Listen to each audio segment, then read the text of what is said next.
Hey everyone, I'm going to start off this video by saying I know there hasn't been any uploads here for a while. 2024 has been quite a year. We'll probably end up talking about it next time Luca and I do a full episode. We'll probably have another full episode starting next year, but I'm trying something new here, which is just, series, maybe, if this keeps going in the future. But for things where movies that I've seen that Luca hasn't or doesn't want to see, or TV series, because those are harder to do a full episode about, but just extra things that I want to talk about. So for this inaugural episode, I'm going to be talking about The Penguin, which just wrapped up this past Sunday, and it's going to be hard for me to talk about it without getting into spoilers.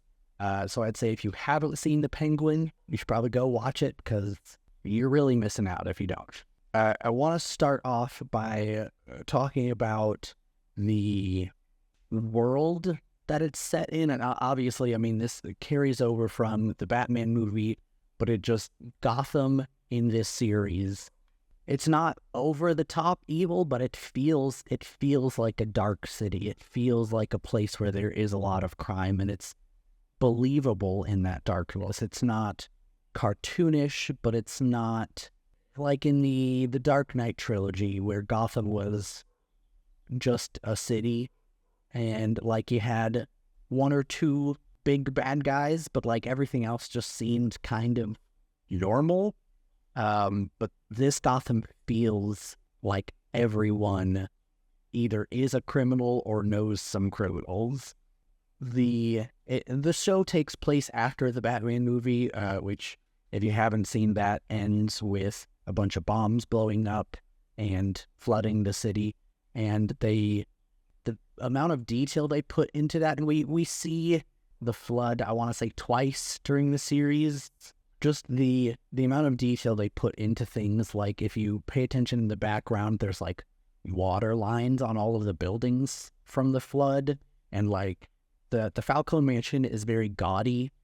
It's the kind of decoration where, even though it may not necessarily look super nice in some area, obviously like the mansion is very nice, but the things they have in the mansion are kind of iffy from a design aesthetic, but it's the kind of decoration that, like, some of that stuff costs millions of dollars.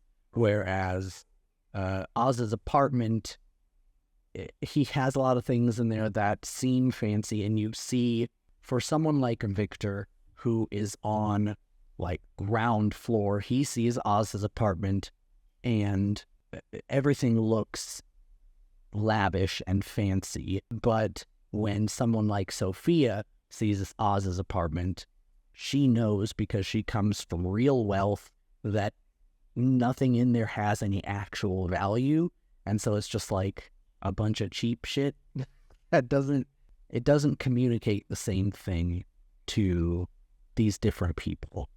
It's sort of like Oz's idea of what living wealthy would be, but obviously he doesn't have the means to truly live that way. Oh, and another example, like when the Bliss operation goes into the trolley tunnels, I mean, that set was gorgeous. It felt like a supervillain lair.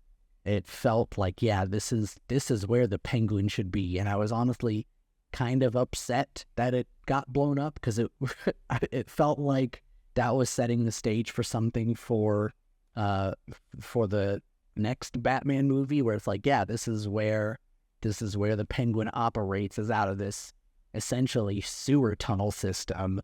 So all credit to all of the design team, because the world building in this show is amazing. What we really need to get into, though, is the performances and the storytelling, and everyone does a great job. Let's start there. But there are 4 characters in this show that really kill it.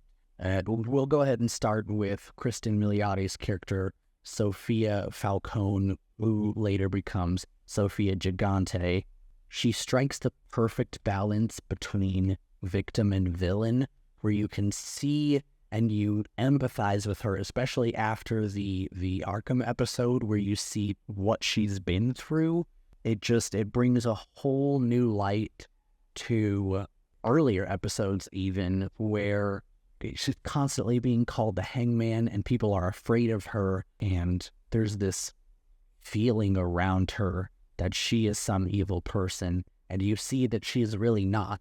But then she sort of throughout the series becomes that person, and she does do some pretty bad shit, but she recognizes that evil within herself. And especially in moments like after she gasses the entire family and then later has to go and visit Gia, her niece, who, I mean, she's just killed her parents, and lies to this little girl and then immediately realizes what she's doing and how she has hurt this child and how her actions are almost exactly like that of her father. And you see it sort of break her down. I think that's really the moment where her motivations changed from taking over the family and being the leader that she thought she deserved to be. And then after the conversation with Gia, she just stops caring about all of that. And it turns into just her wanting to hurt Oz.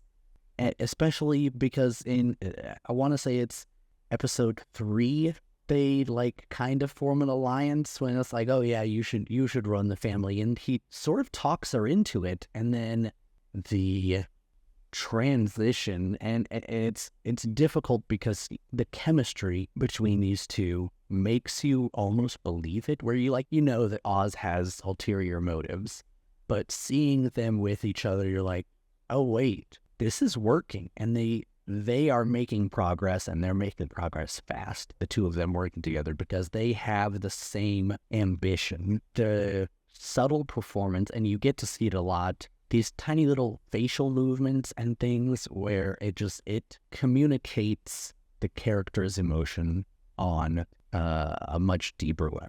And before we stop talking about Sophia, I have to give a shout out to the costume designer, because all of Sophia's outfits are so striking and powerful, and they say so much about her character. Like scenes early on when she's really trying to move forward and hide all of this negativity, and she has scars on her neck, and so she wears scarves a lot early on, and scars on her shoulders as well, and she hides all of that, but it's still in a very beautiful way. But then as she starts to gain more control and starts to realize that she is not in it to please anyone else, then her outfits become more revealing, and there's a lot of exposed shoulders. She is almost emphasizing these scars to say, hey, this is where I've come from, and that's why I deserve to be where I am. And to be able to communicate that all through wardrobe is fantastic. Next, of course, we have to talk about the man himself, Oz Cobb, who magnificently played by Colin Farrell. And it's hard to talk about this character without first bringing up how amazing the makeup and prosthetics are, because he really just disappears into that character. If you didn't know that it was Colin Farrell, you never would know that it was Colin Farrell. I mean, the voice he does is fantastic, and the mannerisms and the way he walks even is just so very distinct.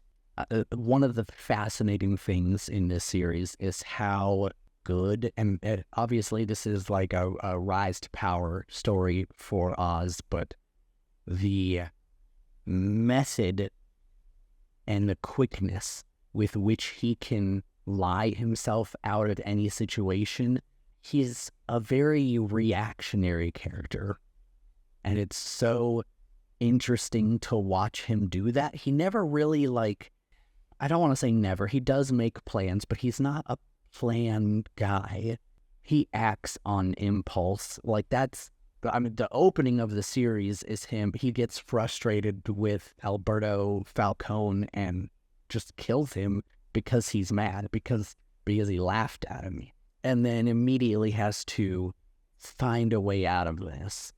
And that's essentially what kicks off the entire series. And he has situations like that over and over again, where he gets into a problem, and then he 110% commits to a lie, and he just knows exactly the right things to say to people to get himself out of trouble, and it's so fascinating to watch. He commits to his lies so much, at times it seems like he almost believes them himself.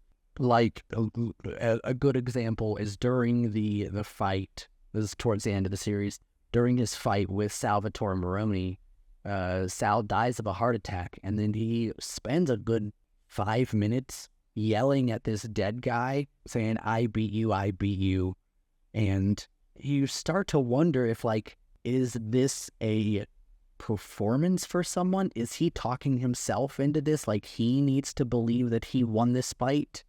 And it's almost insane the level to which Oz will lie and then internalize it. Oz probably has the darkest moments in this. I would say he's probably the most villainous out of anyone, even though everyone in the series is a bad person. They all do very bad things. But it somehow feels like Oz is, he just has this absolute evil inside of him. And it's all from a place of complete selfishness, where anything that brings him up in the world will bring him joy. He let his brothers drown so that he can spend more time with his mom. And it's not that he hated his brothers. It wasn't done with any malice. It was almost actually the same sort of situation as with Alberto, where he got upset, he made a decision, and then it was all about him from there on out. He left. I don't know if he planned for them to drown, but he knew that it was a possibility, and he didn't care because he had what he wanted. And so he lied about it, and he stuck with that lie his entire life. Every decision he makes is purely, what can I get out of this? And it sounds one note when I say it like that, but the way that it's written is genius. I believe the writer for the series is Lauren LaFranc. Absolutely brilliant. But yeah, he lets his brothers drown. He burns Nadia Moroni and her son alive, and you see him smile about it. And again, I don't think that he hates them. He just knows that this is good for him career-wise. And so the joy that he gets out of watching them burn is despicable. But then, of course, at the end, he can't bring himself to kill his own mother, even when she is completely catatonic. Again, for selfish reasons. He feels like she is his motivator. And again, because he's lied to her his entire life, he has always believed that what he was doing was for her. And he needs that push, even when she can't push him anymore. She just becomes this object for him to delude himself with, and he does delude himself. At the last shot, him having Eve dress up like his mother and tell him that she's proud of him.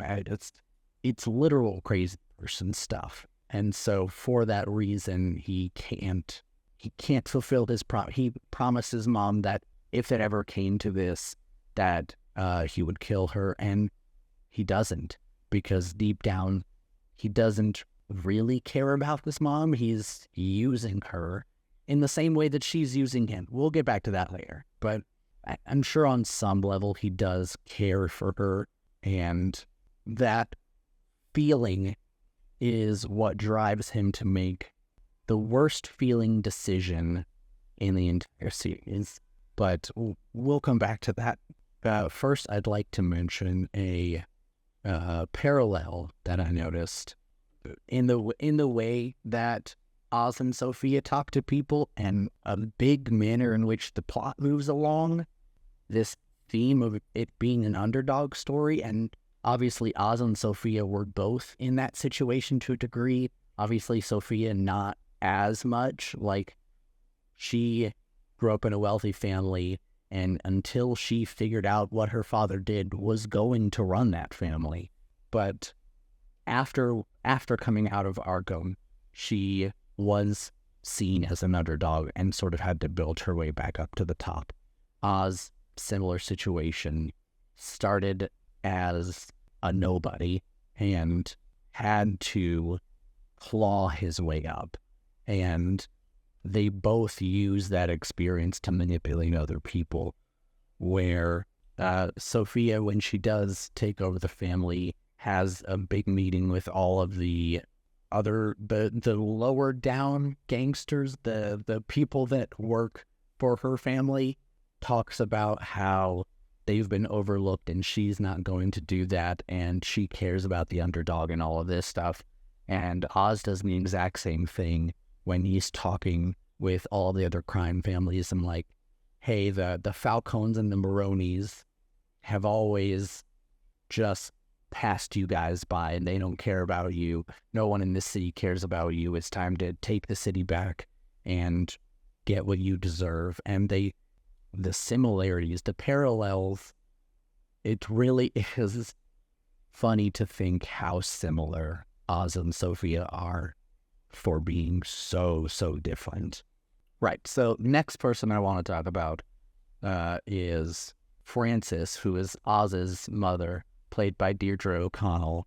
She, especially I want to say in the back half of the series, really, she's a force throughout these episodes. Her fiery spirit and her determination, even in the midst of her literally losing her mind, you can see the grit that she has, but you can also see how Oz became the way that he is, because she's very much the same.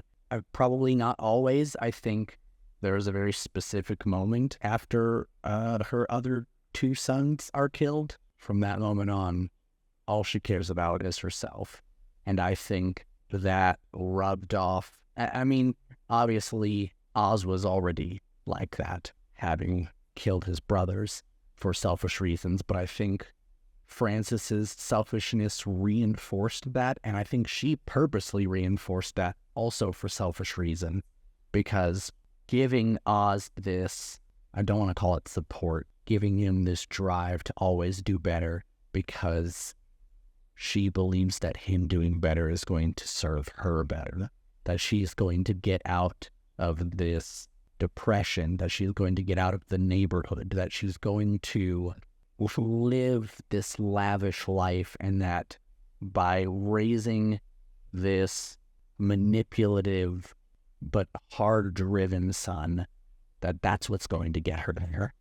I think it was a very smart decision not to use, in the other flashback scenes that we've seen, Frances is played by Emily Mead, who does a fantastic job.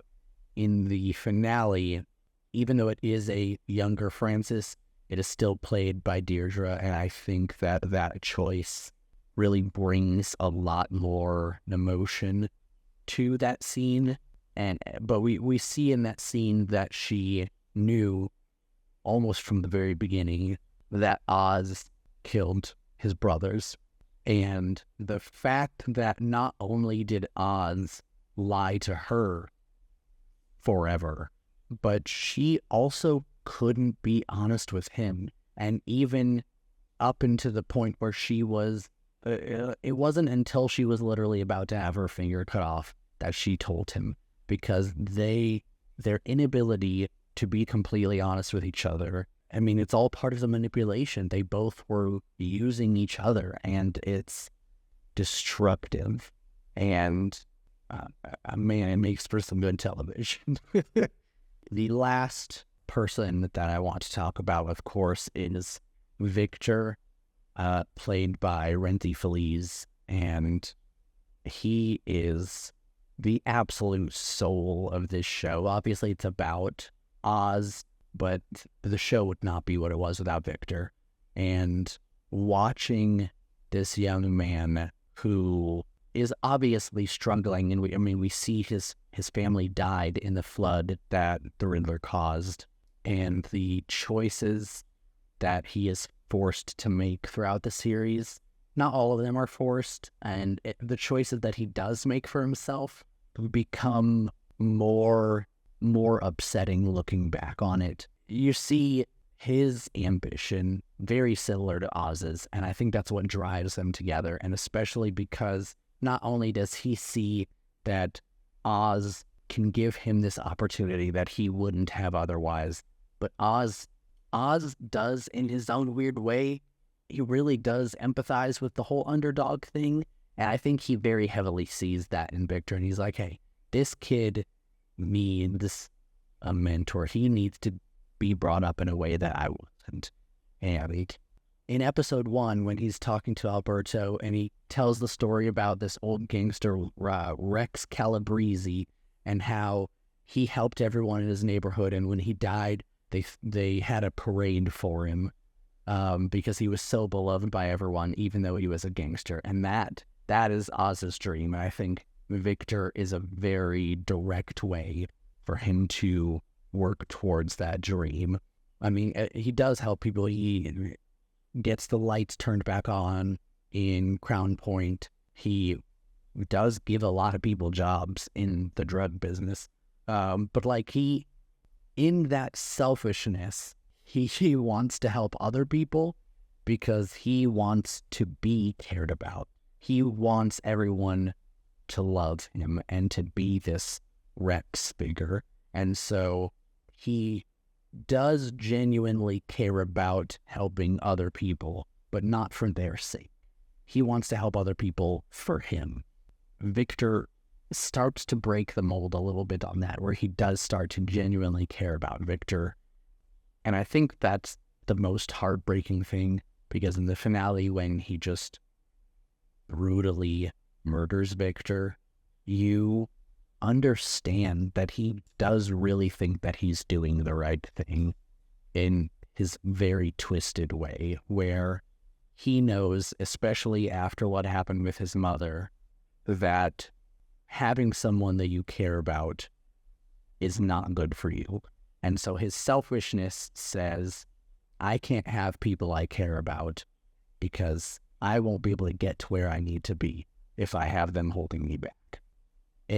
It's so just devastating, because you really do, throughout the series, you start to root for Victor more than anyone else. You believe in him and what his future could be, and that for it to just end like that, and you think back on all of the times that he literally saved Oz's life at one point, and then after all of the stuff with Oz's mother, he's the one who gives him the pep talk to get back in the game when Oz was ready to give up. And for all of that effort and all of that trust and compassion from Victor to just be for nothing.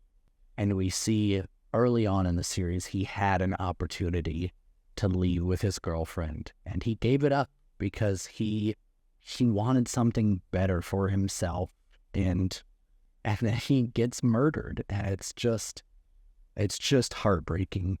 But yeah, I think between those four characters, with Oz, Sophia, Francis, and Victor, those those 4 people, they've spun gold with this series, and all credit goes to the writer, of course, and the actors. The show is fabulous, and if you have watched this entire review and still not seen it, I don't know what's wrong with you. But if that is the case, I would still recommend watching it.